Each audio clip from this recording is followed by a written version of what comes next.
I'm Stephen Wilson, your independent Pampered Chef consultant. Thank you for joining Peggy's Party. As you can see, we're about to make a delicious dessert called the banana poke cake.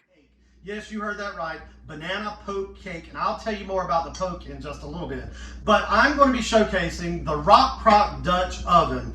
I love my new Rock Crock products, and I'm gonna tell you why. Because they are so versatile. No longer do you have the crock pot that sits in your cabinet taking up a lot of space and you only use it a couple of times and it just takes up a lot of space. Well, with the Rock Crock products, you get that versatility right here. You can use it on the oven, on the stove, in the oven. You can use it in the microwave, and we're actually going to use it in the microwave today for the banana poke cake. So I'm gonna set this aside, and now I want to show you the manual food processor.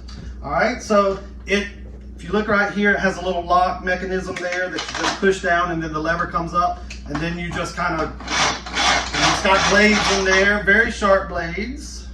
So there you go. All right, so this is the manual food processor. So we're gonna begin by, the recipe calls for 16 wafers to start with, vanilla wafers. So I'm going to put 2, 16, and one to grow. There's one to me. All right, so 16 wafers, and watch how easy this is. Make sure I've got it in there. All right. So now, just like a food processor, I'm just going to keep going so I get it all ground up. So you can kind of see it's getting finer and finer. So we keep going.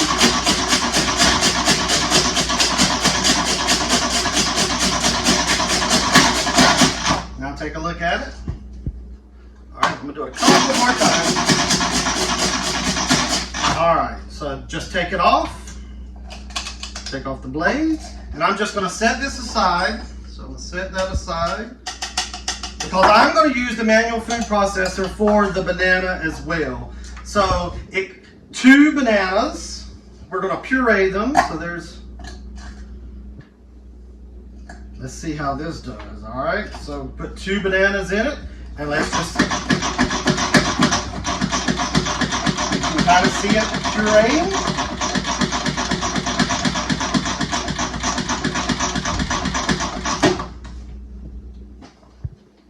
Looking good. We'll keep going. Let's still see some chunks of banana. And you can do it faster, harder, faster. And I want you to see this puree.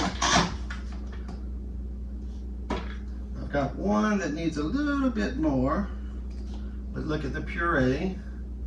All right, that should be good. So I'm going to set the manual food processor aside. And now the recipe calls for the cake itself. I'm going to use the classic batter bowl. I love the classic batter bowl. It has the measurements that you can see on the outside and from the inside. It has a lid that you can store it back, put it back in the refrigerator or set it aside. So it calls for just a white cake mix. So there's the white cake mix. It calls for 3 eggs. 3 eggs. Then I'm going to use my measure-all cup. I love the measure-all cups for liquid or for solid items like mayonnaise, peanut butter. You can reverse it, but it calls for 1/3 cup of vegetable oil and 1 1/4 cup of milk. So there we go. So we're just going to get this all mixed up. I'm going to use my little spatula here. Get it all mixed up. We've got the cake mix all mixed together. And now what we're going to do is we are going to mix the puree with it now.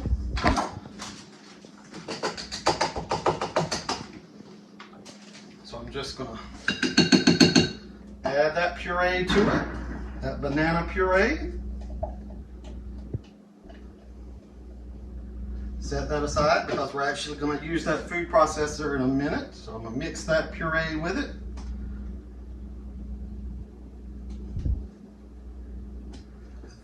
that's it with the actual cake itself. And I'm gonna get my rock crock back.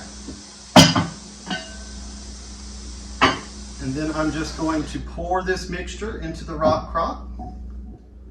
Looks good, smells good. All right, so the recipe calls for putting it in the microwave for about 10 to 12 minutes with the lid on. So I'm going to get it started in the microwave and then we'll come right back.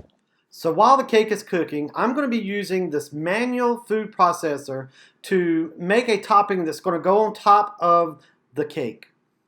Now, one thing that I didn't show you about the manual food processor is that it has a rubber seal along the bottom so that when you put it down on your surface, you see you can chop and it will not move. Earlier I had it on a mat, but I've actually taken the mat away and you can actually see how it does not move there. So I'm going to use half a banana. Let me just go ahead and break that up some. And I'm going to use 3/4 a cup of caramel topping. So there's my caramel topping. And 8 ounces of cream cheese. So that's softened. So I'm going to go ahead and get that cream cheese in there. Alright, so I've got all the ingredients in there. Just going to put that back on top. And here we go. We're just going to get it all nice and pureed.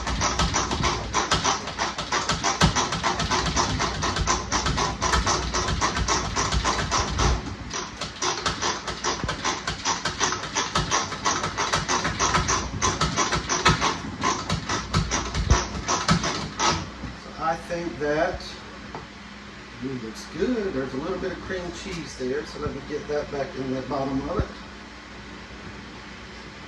The caramel smells really good, so let's try it again. Get that cream cheese in.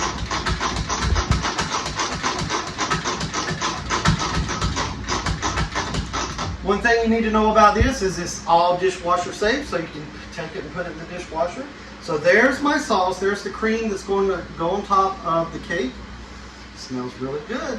So we'll put that on in just a second. So the next item for our cake is going to be some whipped cream. And I'm not talking about the whipped cream that's in that whipped topping stuff that you get in the frozen section. I'm actually talking about using a whipped cream maker to make some real whipped cream. Very simple. 3 ingredients. You've got a cup of heavy whipping cream. And this is the mini measure all. Then you're going to use 2 tablespoons of powdered sugar. And then 1 teaspoon of vanilla flavor. Whoop, there you go. Ah, smells good. Now, I have never used the whipped cream maker before, so I'm kind of excited to see how it works. So you just kind of put it on there, lock it into place, and you just pump away until it becomes the consistency that you want. So I'm just going to pump away. So it's like churning butter if you've ever done that homemade style.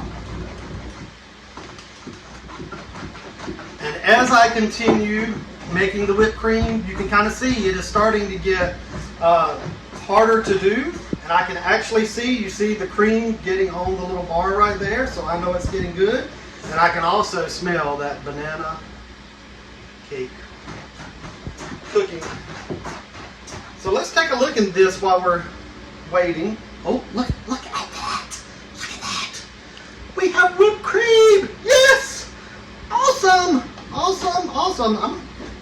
That's pretty awesome. So while I wait on the cake to finish up, I'm going to put this in the refrigerator just like this. So our cake is almost finished cooking in the microwave. I've got my mini oven mitts to take it out, and we're going to check it out and see what it looks like because it smells really, really good. I love my mini mitts. So here it is. All right, so there you go. There it is. I'm just going to pull it out. Microwave. We're going to test to make sure it's done. The top is hot as well, so you need something to do that. So if you can look at that, I'm just going to take my cake tester and releaser. Make sure nothing comes up. Nothing comes up. It is a white cake, so there's the white cake. No holes in it yet, but we're about to get there. I've got the banana cake, and now I need the poke. And I'm actually going to use a wooden teak spoon that I have with my set. These are the perfect size for the holes because, as you can see, it is kind of thick, so you need a bigger hole for this one. So I'm just going to, it says about 20 holes, so I'm just going to 1, 2, 3, 4, 5, 18, 19, 20.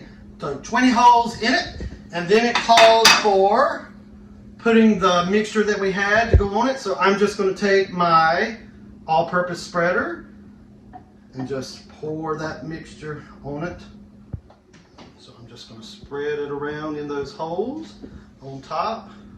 So as you can see, I've just spread the mixture all around. That's banana puree and caramel.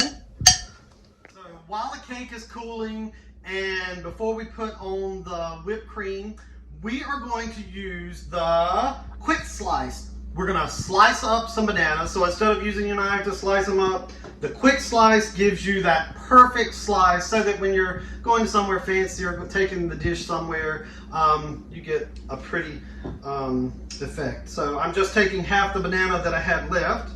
There's the quick slice. You can see the blades, very sharp. Just put it on there, kind of let you see what that looks like. So I'm going to put the banana right in the middle, and then I'm just going to go straight down with the blades. And there it is. The banana has got the perfect slices right there. So we're going to use that in just a moment to decorate with. Now, so you may be wondering, why should I buy the rock crock? Well, I'm going to tell you why. When else can you make a cake in 10 minutes and have it ready to be served? Also, at a Super Bowl party a couple of weeks ago, instead of making my meatballs in my crock pot and let them cook all day, I actually put them in here, put the recipe in, put it in the oven, and they were done in like 2 hours. So it didn't take all day, and they were perfect. They were just like they had been in a regular crock pot all day. So this is one of the most versatile pieces of kitchen tools that you could use. So now comes the fun part. You're going to get to decorate. So I've got my whipped cream, so I'm just going to take it off, and somebody gets to lick that. Oh my goodness.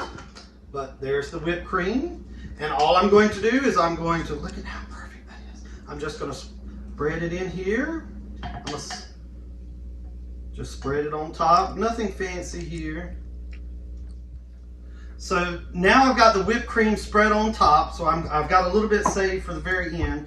Now I'm just going to take some of those extra vanilla wafers and kind of just spread them out in between, put my bananas, wafer, banana, wafer, and just go back and forth until I get it the way that I want it. So you remember the crumbs that we made earlier with the processor? There they are. All we're going to do is we're going to take those and sprinkle it over the top. Now I'm not going to put all of them because I made some extra in there. So there we have it, the banana poke cake.